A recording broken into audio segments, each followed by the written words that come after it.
YouTube, Warbles on a lot here. It's almost 1:05 on the 5th of January. We're going to have a two-part look at the neurology and the genetics of being a really, really angry killer. Lynn Malcolm with you, and today an insight into the mind of a psychopath. So I'm like a borderline pro-social psychopath, I guess, but I'm a lucky one. So there's children lacking in empathy, cold, tending to use predatory type bullying and aggression, and have no sense that they're to blame. And if something goes wrong, they just don't care. Mark Dadds, Professor of Clinical Child Psychology at the University of New South Wales, and more from him later. Now, though, let me introduce you to James Fallon, Professor of Psychiatry, Neuroscience, Human Behaviour and Neurobiology at the University of California, Irvine, and a self-confessed psychopath. How did he come to that realisation? Well, in 2005, he was juggling two research projects. One was investigating the likelihood of Alzheimer's disease in his own family, and the other was researching psychopathic tendencies in serial killers.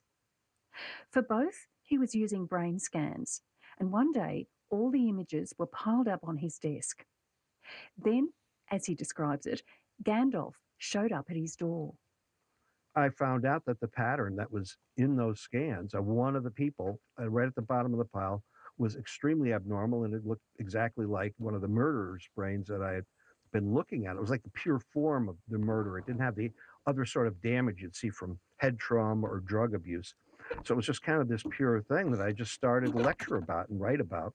And so it was in the wrong pile, but it turned out that was me. Yeah. I peeled back, and that was Gandalf showing up. Right. You include the images of the scans in your book, yours compared to what is called a normal scan, and Right. they really are distinctly different. How did you feel when you first realised that they were correct? I laughed. I just kind of laughed it off. I didn't think anything of it because I briefly thought to myself, well, geez, I'm not a psychopath. I haven't killed anybody. I'm not a rapist. And then that week, I brought them home to show my wife. I said, you got to check this out. And she says it doesn't surprise me. And then James Fallon's mother was on the case. And she's going, you got to see this book.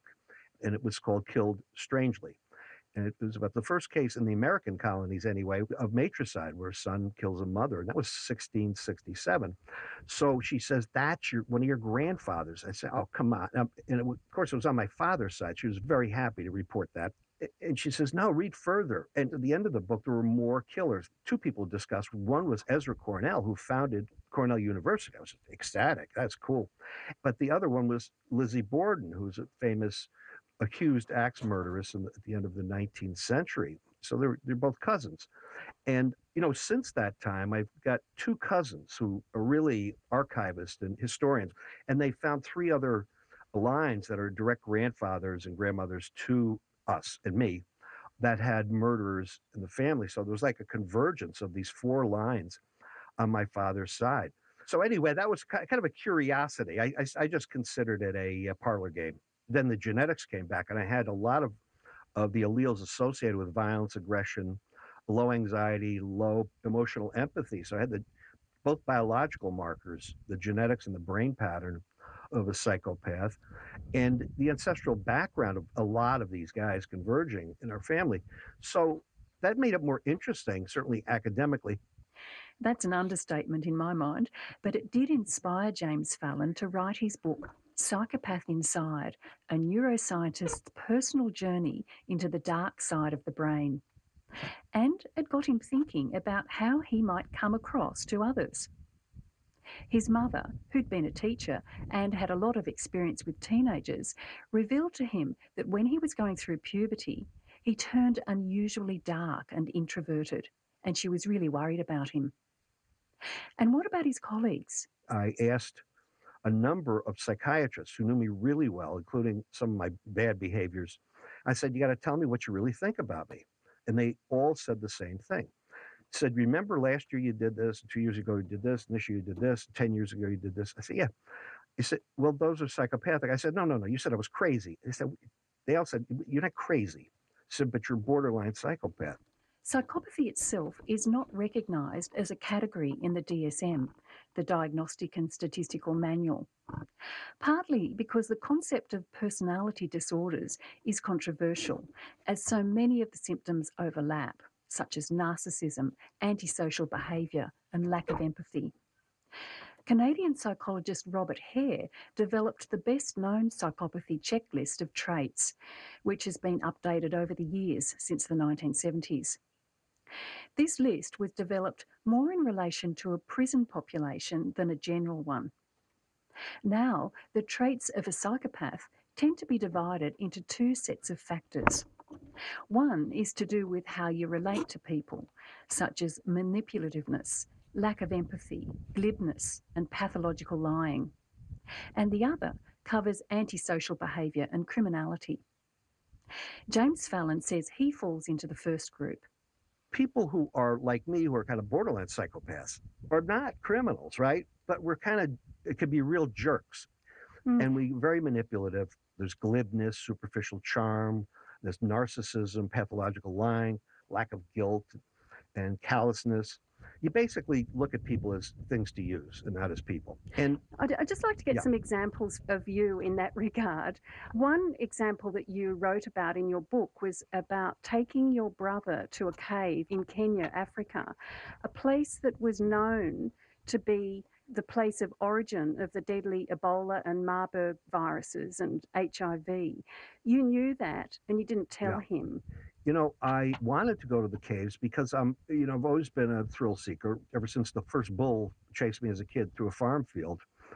So with my brother Tom, when I was living in East Africa, I convinced him. I said, look at these elephants. They go in and they dig out the cave to get these mineral salts. And we can go see that. I said, the wildlife's kind of dangerous and everything, but he liked that. And so we can go visit the cave. Now, I knew that park was just about closed down for 9 months, both because of the place I was working at, the University of Nairobi Hospital, that the guy had stumbled in there bleeding out from Marburg. And I knew the trip he took. I knew where he stayed.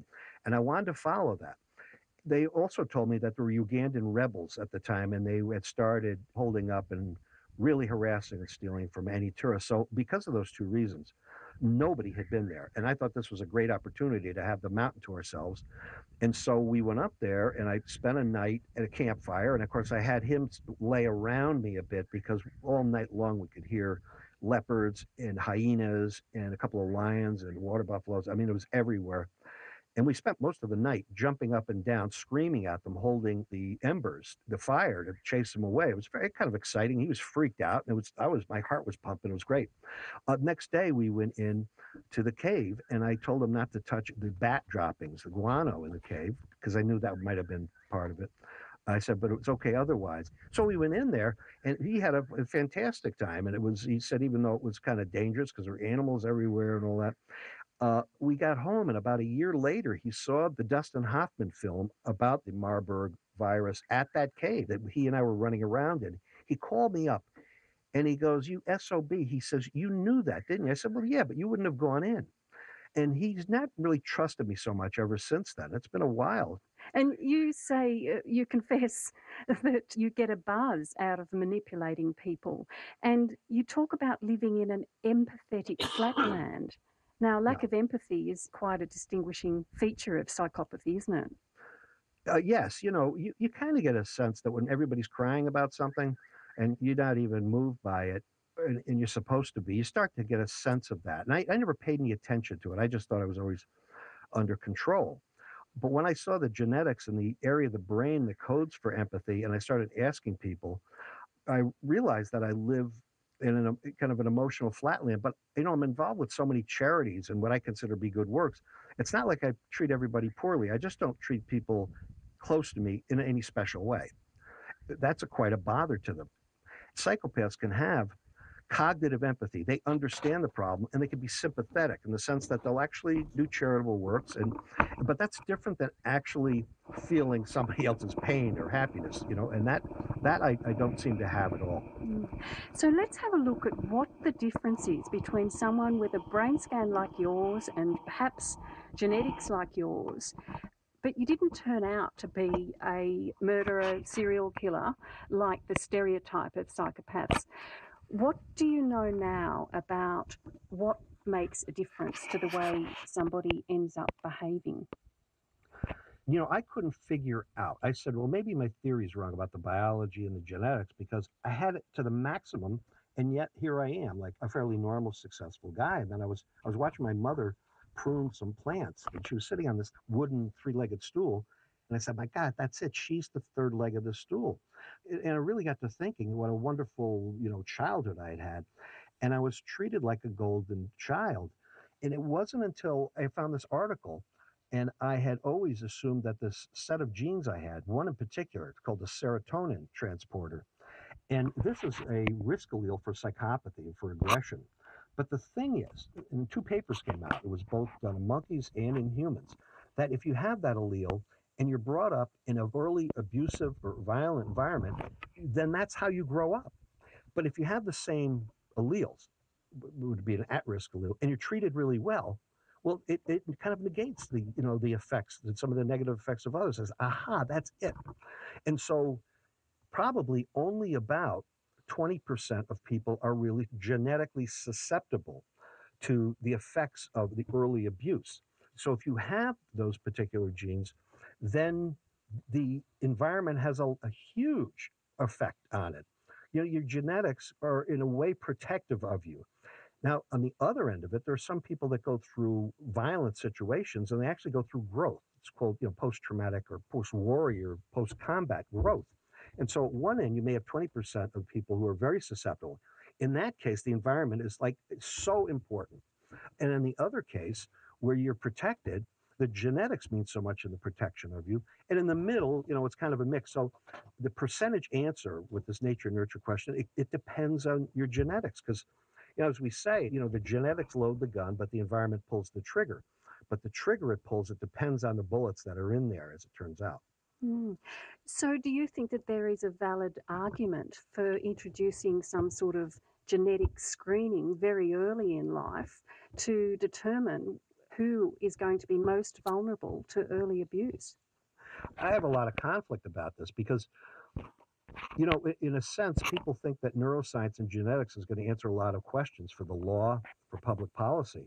But it's going to make things worse because there are no categorical answers. Nobody is the average person.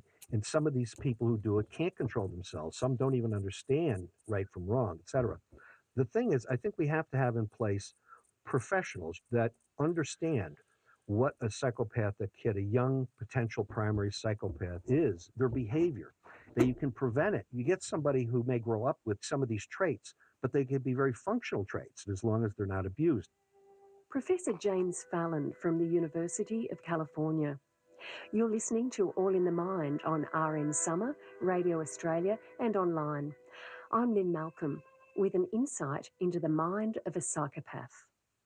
If you ever read the book or saw the movie based on Lionel Shriver's chilling book, We Need to Talk About Kevin, you must have wondered how you might feel as the parent of a child whose behaviour leaves you cold. Mark Dadds is Professor of Clinical Child Psychology at the University of New South Wales and the Director of the Child Behaviour Research Clinic.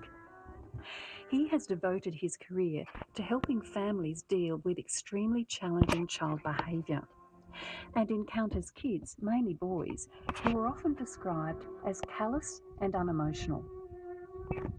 So in our clinic, we get children that come in with, very high rates of daily aggression towards parents and siblings. They won't follow the instructions. They're antisocial. They fight with other children and so on. So they're just classic management problems. Now, most of those are kind of emotional and out of control. We do see these children that come in and we ask the parents and the teachers just a number of very simple questions. Does the child feel guilt when they do something wrong? Now, even when kids have got behavior problems, most parents say yes, they get very emotional and upset and so on. But these kids, it's like, no, they don't care. Do they feel remorse? No. Are they kind to people younger or in need of themselves? No. Other features that are correlated with it are that their aggression may be more... Here endeth part 1.